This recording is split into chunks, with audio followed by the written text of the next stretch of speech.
Rekao sam, pazite na svoje zdravlje i ako možete, jedite najbolje domaće. Evo, pogledajte ove dvije stvari.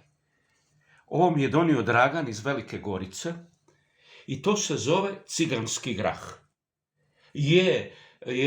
Politički nije ispravno, kažu, trebalo bi reći romski grah, ali je činjenica da u jelovnicima se to naziva ciganski grah. Dakle, grah, paprika se nekakva ukuha, stavi se ljuta papričica, rajčica. Ovo je paprika koju je kiselila moja žena. Vidite, ona je gradska vijećnica. Ona ne mora kiseliti papriku, može ju kupiti, nadam se, koliko toliko u trgovini, ali je ovo domaća paprika po domaćim receptima. Kad ste zadnji put, molim vas lijepo, sebi priuštili takvu domaću hranu?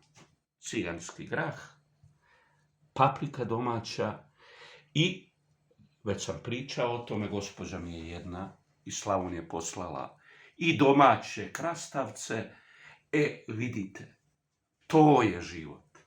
Mi nećemo dugo živjeti. Ja imam 61 godinu, daj Bože da još koju poživim. Pa si želim priuštiti u svim ovim nedaćama ovoga života da malo jedem domaću hranu. Kažem, ima nekakvih hrenovki koje ću skuhat, to su plastične, nije to nivo. Ali ovo drugo je. To jedite, ljudi moji.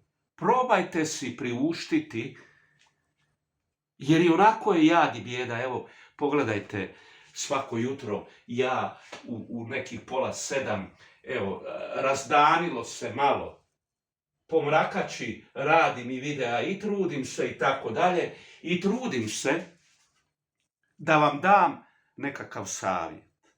Možda to i nije pametan savjet, ne vjerujem da nije pametan, jer nikad više neću imati priliku, a zanimljivo je.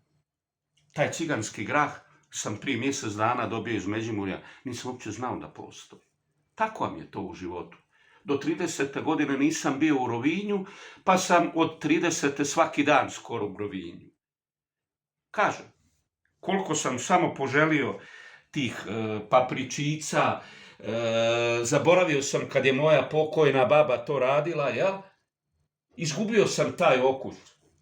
Evo jedna gimnazijalka iz Pule koja ne zna ko je Prust.